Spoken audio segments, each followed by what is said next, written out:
नमस्कार, आप देख रहे हैं आज तक। आपके साथ मैं हूं अर्पिता आर्या। प्रधानमंत्री की सुरक्षा में चूक पर दिल्ली से फिरोजपुर तक गहमा गहमी तेज और इस वक्त फिरोजपुर में गृह मंत्रालय की बनाई जो टीम है वो जांच में जुटी है। सुप्रीम कोर्ट ने केंद्र और राज्य की साझा टीम बनाने का सुझाव दिया। आज प्रधानमंत्री के काफिले के फंसे होने का एक नया वीडियो भी उस वक्त का सामने आया है। तो तीन महत्वपूर्ण खबर, जहां एक तरफ मौजूद है, जांच आगे चल रही है कि किन परिस्थितियों में ऐसा हुआ, वहीं सुप्रीम कोर्ट में भी ये पूरा मामला सुनवाई हुई, जिसके बाद अब सोमवार को अगली सुनवाई होनी है। वहीं एक नया वीडियो भी सामने आया है। इस वक्त एमएचए की टीम लगातार अधिकारियों से बातचीत कर रही है। फिरोजपुर के बीएसएफ कैंप में सवाल जवाब चल रहा है। बठिंडा फिरोजपुर रेंज के एसएसपी के साथ साथ डीआईजी और एडीजीपी को भी उस जगह बुलाया गया जहां 5 जनवरी को प्रधानमंत्री का काफिला रोका गया था। डीजीपी सिद्धार्थ चट्टोपाध्याय को भी एमएचए टीम ने फिरोजपुर में तलब किया है। उनसे भी पूछताछ हो रही है, उनसे भी सवाल जवाब हो रहे हैं। बाकायदा इसकी रिकॉर्डिंग भी हो रही है ताकि रिकॉर्ड में भी चीजें रखी जाए। कई अन्य पुलिस अधिकारी भी हैं जिनसे सवाल जवाब हो रहा है।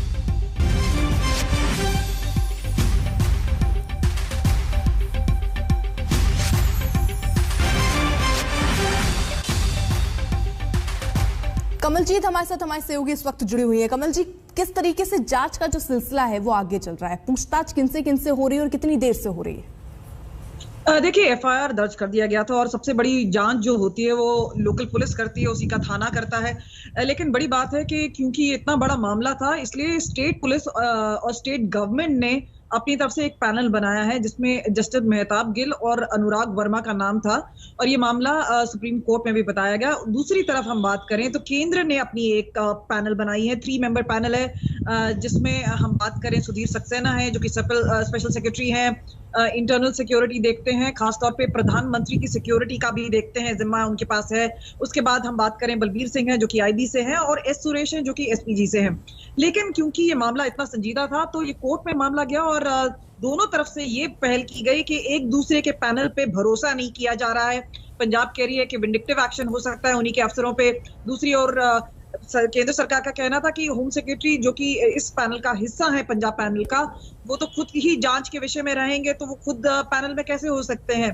तो उस बीच में बोला गया कि पैनल जो अपनी रिपोर्ट्स हैं वो उसको होल्ड करेंगी और जो रजिस्ट्रार जनरल है ऑफ पंजाब और हरियाणा हाई कोर्ट वो एक या तो डीजीपी यूनियन टेरिटरी यानी चंडीगढ़ के लिए प्रवीर रंजन है जो कि अभी वो और एनआई की जो अफसर हैं वो रिकॉर्ड्स को होल्ड करेंगे। फिलहाल ये वर्बल ऑर्डर्स हैं, एक बार ये रिटन में आ जाएंगे और आदेश हो जाएगा तो रिकॉर्ड सीज कर दिए जाएंगे और मंडे तक ये कार्रवाई बंद करने के लिए की गई है और बोला है कि ये सारे रिकॉर्ड्स लाए गए। क्योंकि क्या रिटन कम्युनिकेशन हुआ है एसपीजी और पंजाब पुलिस के बीच में, जो एडवांस सिक्योरिटी लाइजन है, एक टीम एक कमेटी गठित की जाती है जब प्रधानमंत्री जाते हैं और कुछ दिन पहले से ही तैयारी शुरू हो जाती है। एसपीजी की टीम 3 दिन पहले आ जाती है। हमने उस टाइम भी आला अधिकारियों से बात की थी। नागेश्वर राव उनमें से एक थे जो कि प्रधानमंत्री की सुरक्षा को देख रहे थे, वो वहां पे मौजूद थे, लगातार मीटिंग चल रही थी।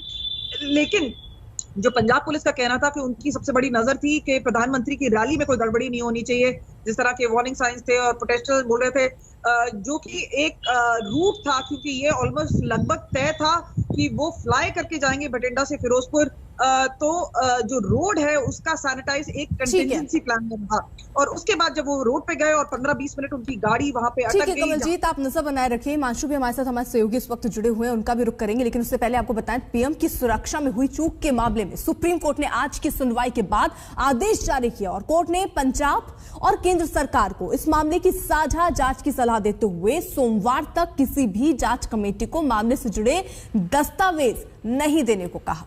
तब तक सभी दस्तावेज पंजाब हरियाणा हाईकोर्ट के रजिस्ट्रार के पास सुरक्षित रहेंगे।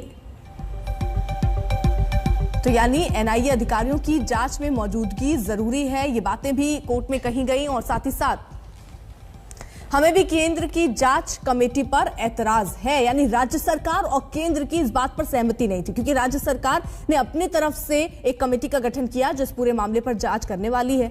वहीं केंद्र का कहना है कि उस कमेटी पर हमें भरोसा नहीं है, केंद्र अलग से अपनी जांच कराना चाह रही है और यही मुद्दा आज कोर्ट में भी रहा। कोर्ट की तरफ से कहा गया कि आप दोनों यानी राज्य सरकार और केंद्र सरकार एक ऐसे कमेटी के लिए एग्री हो जाएं, राजी हो जाएं जो इसे जांच की दिशा में आगे बढ़ा पाए। इसकी की बात कही गई है। अगली सुनवाई अब सोमवार को कोर्ट में होनी है। प्रधानमंत्री की सुरक्षा में चूक को लेकर नया एक वीडियो भी सामने आया और ये वीडियो उसी वक्त का है जिस वक्त पीएम का काफिला फिरोजपुर के फ्लाईओवर में फंसा हुआ था। वीडियो में देखा जा सकता है कि पीएम का काफिला रुका हुआ है और प्रदर्शनकारी दूर से दिखाई भी दे रहे हैं।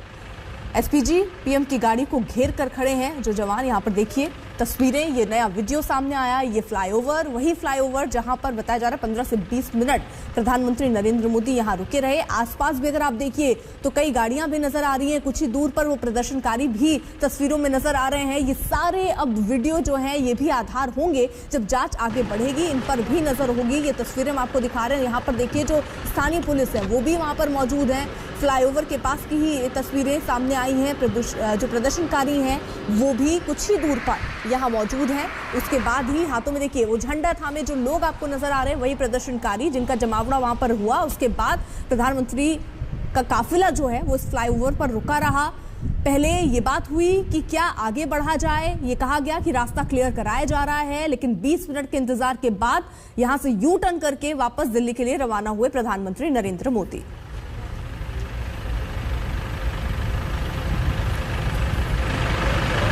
अब देखिए कई रिएक्शंस भी सामने आए हैं, कई प्रतिक्रियाएं सामने आ रही हैं। क्या आ रही हैं सुनिए जरा। कुछ लोग सुप्रीम कोर्ट भी गए हैं, न्यायालय भी इस पर देख रहा है, होम मिनिस्ट्री ने भी इस पर कार्रवाई करने की बात कही है ताकि जानकारी जुटाने के बाद जो जो कदम उठाने होंगे वो बड़े और कड़े निर्णय जो भी हो वो करेंगे। एक्स हाई कोर्ट जज, फॉर्मर हाई कोर्ट जज को इसकी जिम्मेवारी सौंपी है कि वो इंक्वायरी करें। उनके साथ अपने होम मिनिस्टर को लगाया है। 2 मेंबरों की एक कमेटी बना दी, एक कमीशन बना दिया है high court, retired high court जज के अंडर, जो इसको देखेगा और पूरी इंक्वायरी की 3 दिन में मुझे रिपोर्ट देगा। जो भी गलत होगा, जो भी इसमें जिम्मेवार होगा, उसको जो सजा देनी चाहिए वो पीएम की सुरक्षा पर जांच हो रही है। सियासी पारा चढ़ा हुआ है। बीजेपी आज फिर सड़कों पर उतरी। दिल्ली में राजघाट जाकर बीजेपी नेताओं ने मौन व्रत रखा। पार्टी के सांसदों ने संसद में प्रदर्शन किया। चेन्नई में खुशबू ने पार्टी की ओर से मोर्चा संभाला।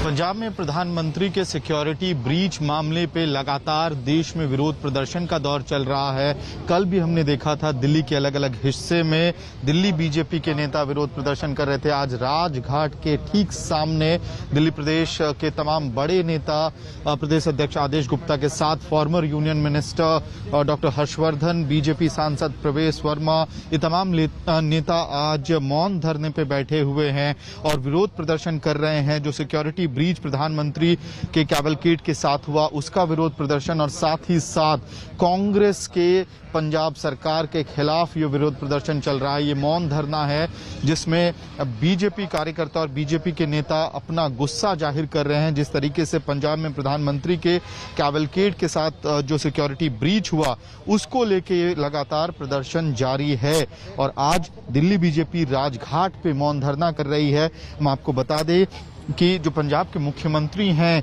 चन्नी साहब, वो भी लगातार डिफेंड कर रहे हैं। उनका बयान लगातार यही आ रहा है कि किसी भी तरह का सिक्योरिटी ब्रीच या थ्रेट टू लाइफ प्रधानमंत्री को नहीं हुआ था उस घटना के दौरान। हालांकि बीजेपी अपना विरोध प्रदर्शन और गुस्सा लगातार जारी रख रही है और सीधा सवाल कांग्रेस के हाईकमान से पूछ रही है और पंजाब सरकार को कटघरे में डाल रही है।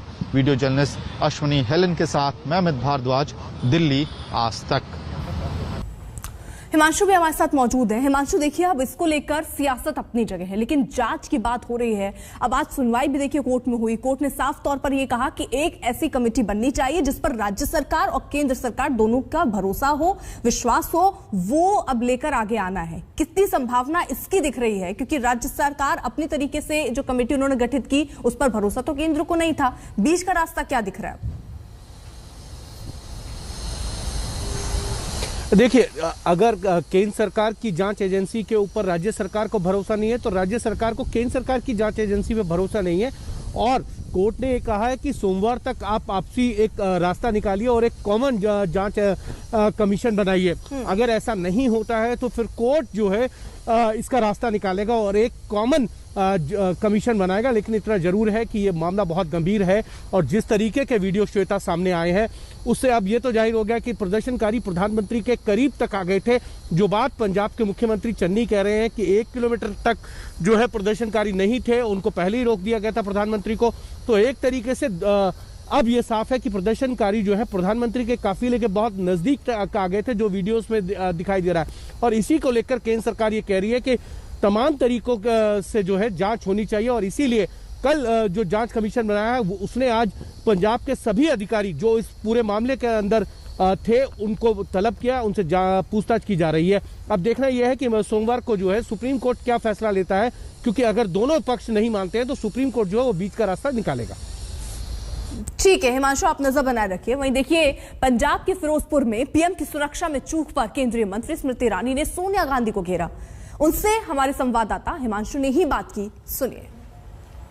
24 घंटे चुप्पी कांग्रेस के सरगना की, ये किस बात का संकेत है कि कांग्रेस के अधिकारियों ने जिस प्रकार से प्रधानमंत्री जी के सुरक्षा भंग होते देख उत्सव और आनंद का प्रतीक दिया है, क्या उसमें परिवार की सहमति थी? निश्चित रूप से, लेकिन कम से कम देर ही सही उनकी आत्मा जागी तो ही मजबूरन, और उन्होंने इस बात को स्वीकार तो किया कि लैप्स जो हुआ है, कमी जो बरती गई, जानबूझकर प्रधानमंत्री की सुरक्षा को जो भंग किया गया, उसकी जिम्मेदार पंजाब की अपनी प्रशासन और कांग्रेस की उनकी अपनी सरकार है।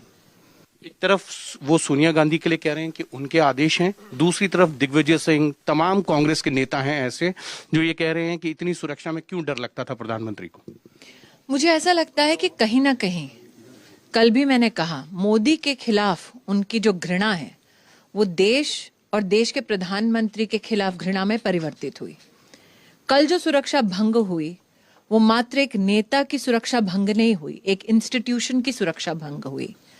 आज जो देश में आप आक्रोश देख रहे हैं, कल से देश में जो माहौल देख रहे हैं, वो एक व्यक्ति विशेष के लिए नहीं है, वो एक प्रधानमंत्री जो राष्ट्र की धरोहर है उनके लिए है। और आपको ये भी स्वीकार करना होगा कि एक सेंसिटिव स्टेट में इस प्रकार की सुरक्षा का भंग होना कितने बड़े खतरे की घंटी है। कहीं ना कहीं कांग्रेस के आलाकमान को इस बात का जवाब देना होगा कि उनके अधिकारी किस बात का जश्न मना रहे थे कल से। लेकिन एक तरफ क्योंकि चन्नी ये भी कह रहे हैं कि वो लगातार प्रधानमंत्री नरेंद्र मोदी से जो है कांटेक्ट करने की कोशिश कर रहे हैं, लेकिन बातचीत नहीं हो पा रही है। जो मुख्यमंत्री हर इंटरव्यू में 2 अलग प्रकार की बातें करते हैं, उनकी किस बात को, किस कथन को स्वीकार करूं मैं? मुख्यमंत्री कहते थे कि वो कोविड से प्रताड़ित लोगों के इर्द गिर्द घिरे हुए थे, लेकिन स्वयं कल एक मीडिया के कार्यक्रम में उपस्थित थे। तो मुख्यमंत्री का कौन सा कथन सच है, ये तो जनता भी समझ नहीं पा रही। एक सवाल और है, क्योंकि कांग्रेस पीएम मोदी की सुरक्षा में जो भी चूक हुई वो कांग्रेस आलाकमान के इशारे पर हुआ और यह आरोप है केंद्रीय मंत्री गजेंद्र सिंह शेखावत का। उनसे बात की आज तक संवाददाता हिमांशु मिश्रा ने ही, सुनिए। शेखावत जी, प्रधानमंत्री की सुरक्षा में जो चूक हुई उसको लेकर जो पंजाब के मुख्यमंत्री हैं चरणजीत सिंह चन्नी, उन्होंने कल आज तक से बातचीत करते हुए कहा है कि कोई चूक नहीं हुई। मुझे लगता है इस प्रश्न का उत्तर तो मुझे आपसे पूछना चाहिए कि क्या आप मानते हैं, देश का सामान्य नागरिक होने के नाते मुझे आप इस प्रश्न का जवाब दे सकते हैं कि क्या चूक हुई है कि नहीं हुई है, या जो कुछ हुआ है उसको आप चूक मानते हैं कि नहीं मानते? पंजाब की सरकार और सरकार जिनके इशारों पर काम कर रही थी, वो कांग्रेस आलाकमान इस पाप के बोझ से कभी मुक्त नहीं हो पाएंगे। देश की नज़रों में, देश की जनता, सामान्य मानवी के नज़रों में प्रधानमंत्री जैसी संस्था, और जिस देश ने 2-2 प्रधानमंत्री इस तरह से खोए हैं, उस देश की जनता कभी इस कृत्य के लिए माफ़ तो नहीं करेगी। सर, लेकिन चन्नी ये भी कह रहे हैं कि कांग्रेस की अध्यक्ष सोनिया गांधी ने उन्हें कहा है कि जो भी दोषी है उनके खिलाफ कार्रवाई होनी चाहिए, उनको बर्खास्त किया जाना चाहिए।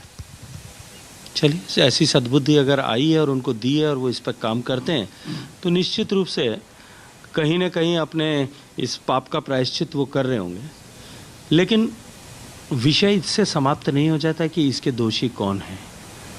अंततः इसके दोषी जो है कांग्रेस पार्टी और कांग्रेस पार्टी के आलाकमान हैं, जिनकी नरेंद्र मोदी जी के प्रति घृणा है।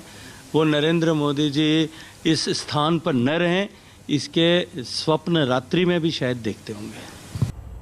अब बात बर्फबारी की। ऊंचाई वाले इलाकों में इन दिनों जमकर बर्फबारी हो रही है। पहाड़ सफेद चादर से ढक चुके हैं। लेह में भी ऐसा ही नजारा है। वहां खारदुंग और ला पास की तस्वीरें जो हम आपको दिखा रहे हैं, उससे देखकर आप अंदाजा लगा सकते हैं हालात किस तरीके के हैं। हिमाचल, जम्मू कश्मीर, उत्तराखंड के कई हिस्सों में ऐसे ही हाल है। तो पहाड़ों पर बर्फीली आफत नजर आ रही है।